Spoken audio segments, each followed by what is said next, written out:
तो नमस्कार दोस्तों, मेरा नाम रोहित शॉ है। करेंटली मैं आईआईटी दिल्ली के मैथमेटिक्स एंड कंप्यूटिंग ब्रांच का स्टूडेंट हूँ। यह आज का हमारा टॉपिक है जो हर एक बच्चे को फेस होता है, लेकिन वो झिझकता है बहुत बोलने में कि यार भैया मैं पढ़ाई तो करता हूँ लेकिन मेरे ना रिजल्ट नहीं आते।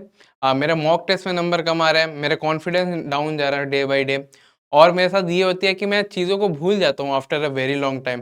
जो बच्चे अभी क्लास ट्वेल्थ में हैं, वो 11th का पोर्शन भूल चुके हैं, और जो बच्चे अभी 11th में वो भाई फॉर्मूला अप्लाई करना, क्या फॉर्मूला था वो भी भूल चुके हैं। तो यार जैसा कि मैंने बताया था, ये तीनों चीज़ें हमारे साथ होती है कि हम भूल जाते हैं कि क्या पढ़ा है, इंप्रूव नहीं हो रहे मार्क्स, और कॉन्फिडेंस बहुत ज़्यादा शैटर हो रहा है। सबसे पहली चीज़ जो अपन करते हैं कि यार अपन ना नोट्स में बहुत ज़्यादा टाइम जाता है अपना, है ना। फिर अपन देखेंगे मल्टीटास्किंग वगैरह, अरे भाई फ़ोन भी तो चलाना होता है, तो हमारा फ़ोन वगैरह में स्क्रॉलिंग वगैरह में टाइम बहुत जाता है। लेक्चर्स को देखने में टाइम कहाँ निकल जाता है वो भी नहीं पता चलता, तो ये भी हमारे साथ होती है। और लास्ट में यार हमारे पास ज़ीरो रिवीजन सिस्टम है, हम रिवाइज़ ही नहीं करते।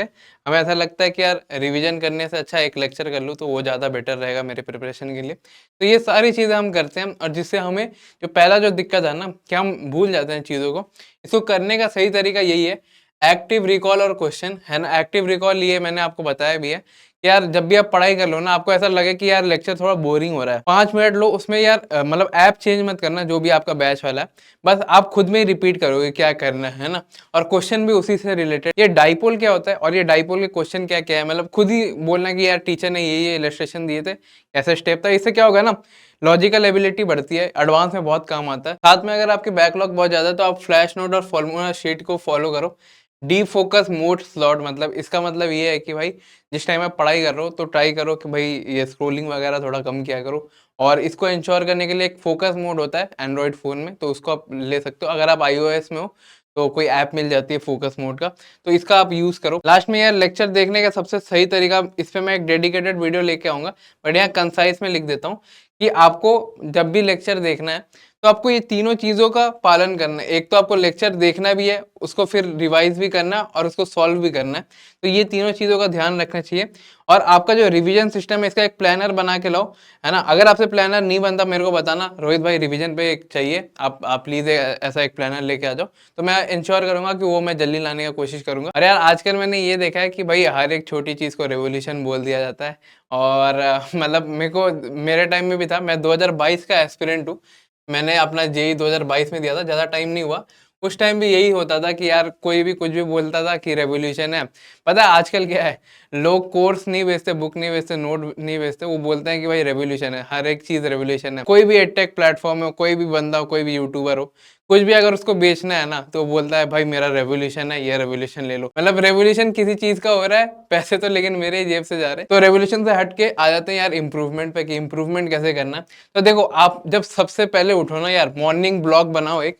मॉर्निंग ब्लॉक में आप ट्राई करो कि आपका जो डीप फोकस मोड होता है, क्योंकि यार आप सो के उठते हो ना, आपने देखा होगा फ्रेशनेस रहती है, तो do the hardest topic you can do. मतलब चैप्टर जैसे रोटेशन हो गया, इलेक्ट्रोस्टैट्स हो गया, या पी ब्लॉक हो गया, या इलेक्ट्रोकेमिस्ट्री हो गया, ये सब करो। आपको कैसे पढ़ना, ताकि यार वो जो पहली दिक्कत है ना कि हम भूल जाते हैं, भैया मार्क्स नहीं आ रहे, फॉर्मूला याद नहीं रह रहा, तो यार आप कोई भी बुक को क्लोज करो, रिकॉल करो कि क्या पढ़ा है, मतलब खुद बोलो, मतलब जोर से बोलो, या तो घर में सब सो रहे हैं तो कहीं मतलब कुछ हेडफोन वाइट नॉइस लगा के बोलते रहो बोलते रहो बोलते रहो, या पेपर पे लिख लो, वो सबसे बेस्ट वर्क करता है। और राइट कीवर्ड, मतलब आपको ना ऐसा नहीं करना कि जब आप पेपर पे लिख रहे हो तो भाई पूरा ही फॉर्मूला लिख दिया। बस कीवर्ड, की नोट्स जो होते हैं कि भाई ये ऐसा ऐसा स्टेप था, मतलब एक स्केलेटल स्ट्रक्चर में बेसिकली बोलना चाहता हूँ। और उसके बाद मॉर्निंग ब्लॉक के बाद mid day block. Mid day block बहुत बच्चों का ये रहेगा कि भाई स्कूल है, ये है वो है, बट मिड डे ब्लॉक में अगर आपके स्कूल भी रहता है ना, तो try to do PYQs in class, या आप जो भी रेगुलर स्कूल जा रहे हो, अगर आप ड्रॉपर हो तो इसको ऐसे इफेक्टिवली यूज करना। आपको लेक्चर देखना है जो भी आपको मतलब बैच का चल रहा है, जो भी प्रीवियस डे का था, और उसके बाद जो 30 मिनट है ना लेक्चर का, मैं आपको ये बोलूंगा जो 5 क्वेश्चन ये मैंने लिखे हैं ना, ये मैं खुद करता था। ये जो क्लास के इलस्ट्रेशन है ना, इलस्ट्रेशन, तो वो बहुत ज्यादा हेल्प होते हैं। तो इसे मैं क्या करता था, क्लास में जो इलस्ट्रेशन दिए जाते हैं उसको रिवाइज करता था मैं। और यही आपको करना है, क्योंकि देखो 45 मिनट का जो लेक्चर स्लॉट है ना, उसके बाद सबको नींद आती है, मेरे को भी नींद आती है, आज भी मैं यूपीएससी का पढ़ता हूँ, मेरे को भी नींद आती है। तो मैं क्या करता हूँ, अगर क्लास में इलस्ट्रेशन करवाए गए उसके पहले तो वो कर लिया, नहीं तो उसके जो प्रीवियस डे के जो लेक्चर के क्लास के इलस्ट्रेशन थे जो मैंने रफ कॉपी में लिखे थे, उसको एक बार रिवाइज कर लिया। इससे क्या हुआ ना, मैं भूलूंगा नहीं। और जितना ज्यादा आप अप्लाई करते हो ना, बहुत बच्चों के साथ ये दिक्कत होती है कि भाई फॉर्मूला उनसे याद ही नहीं होता, इतने सारे जेई में 84 चैप्टर थे और 84 चैप्टर में भाई हर चैप्टर में आपको भाई 20 से 15 फॉर्मूला तो मिलेंगे।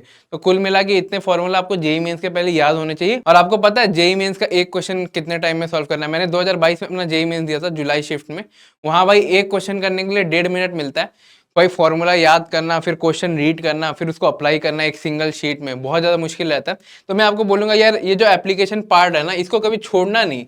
बहुत बच्चे ये करते हैं कि इलस्ट्रेशन पार्ट को स्किप कर देते हैं, या भाई टीचर ने सॉल्व कराया पॉज किया, क्वेश्चन सॉल्व हुआ तो ठीक है, नहीं तो कॉपी में लिखा, नोट्स भी बढ़ा लिया और भाई कुछ सीखा भी नहीं। तो ये आप करना, इलस्ट्रेशन वगैरह जो मैंने आपको लिखा है ना इधर, ये अच्छे से फॉलो करना। और यार नोट्स बनाने के टाइम में बस आपको क्या लिखना है? 3 चीजें, फॉर्मूला, एक्सेप्शन और डेरिवेशन। डेरिवेशन बोर्ड वाले बच्चों के लिए काम आता है। ड्रॉपर के लिए एडवांस में कुछ कुछ ऐसे क्वेश्चन आपको मिलेंगे, जैसे रोटेशन का हो गया, इसमें आपको खुद फॉर्मूला डिराइव करना पड़ेगा फ्रॉम प्री एग्जिस्टिंग फार्मूला, तो उसमें बहुत ज़्यादा काम आता है।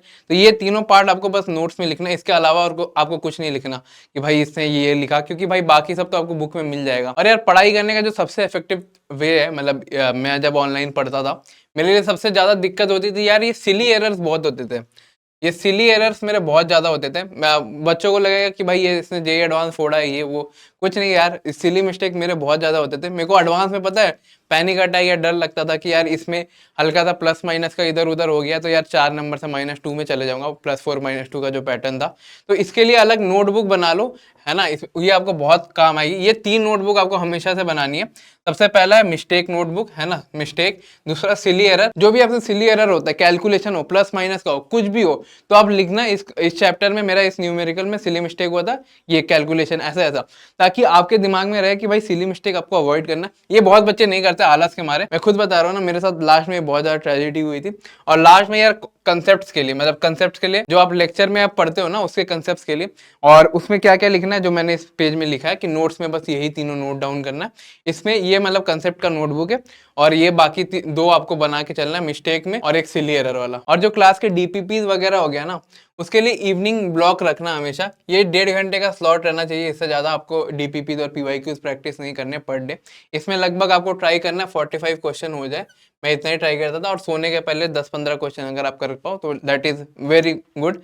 प्रेफर किया जाता है कि भाई आप 60 से 80 क्वेश्चन करो, आपके अंडर 1000 रैंक आ जाएगी जेई में, मतलब इतना मैं गारंटी कर सकता हूँ। 60 करोगे तो मतलब थोड़ा बहुत 1500 वगैरह पकड़ लो।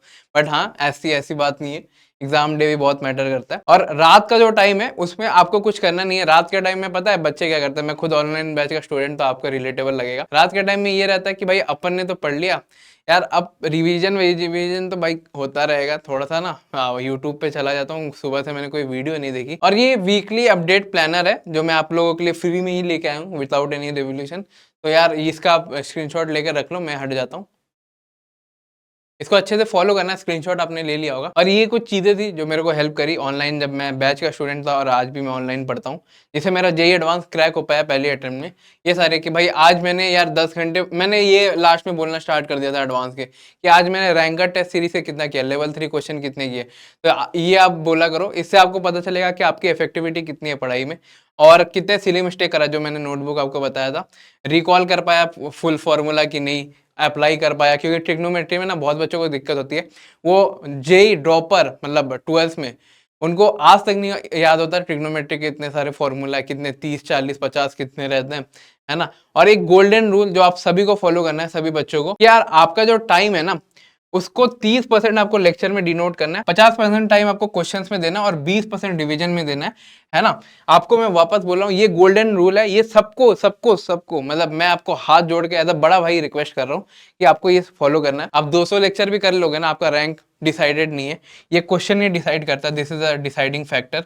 कोई भी टॉपर है ना, ऑल इंडिया रैंक 1 या 100, वो अगर क्वेश्चन पे डिपेंड करता है कि उसने किस लेवल के क्वेश्चन करे हैं, question will decide your rank. इसलिए 50% मेजोरिटी चंक 50% समझ रहे हो। अगर आप 2 घंटा लेक्चर दे रहे हो तो भाई 1 घंटा आपको क्वेश्चन सॉल्व करना है, ये होता है 50% का चंक। तो 30% लेक्चर, 50% क्वेश्चन और 20% रिवीजन, ये आपको करना है। मिस्टेक नोटबुक बना के रखना। अब आते हैं एक लास्ट मंत्र पे। बहुत बच्चे ये करते हैं कि भाई कल कर लेंगे, कल देख लेते हैं, कल लिख लेंगे। तो यार कल के भरोसे मत बैठो, क्या पता कल आपके भरोसे में बैठा है। तो भाई यार डेली काम करना है, डेली ये कल वाला जब माइंडसेट हटा दोगे ना तो लाइफ में बहुत आगे जाओगे, क्योंकि कल आपने देखा नहीं देखा क्या पता, है ना। तो आपको जो फोकस करना है ना वो है daily active work, daily mistake और डेली रिवीजन। और यार लास्ट में ना कोई बचाने नहीं आएगा, कोई भी, कितना भी आप किसको भी मानते हो ना कि ये आपका रोल मॉडल है, कोई नहीं आता। मैंने लाइफ में फेलियर देखे, मैंने ऐसे ऐसे दिन देखे हैं जो आप, मैं चाहता हूँ कि ना देखो। ये एक मंत्र है जो आज भी मैंने दीवार में पिन करा था, ये मैंने आपको बता दिया। बाय।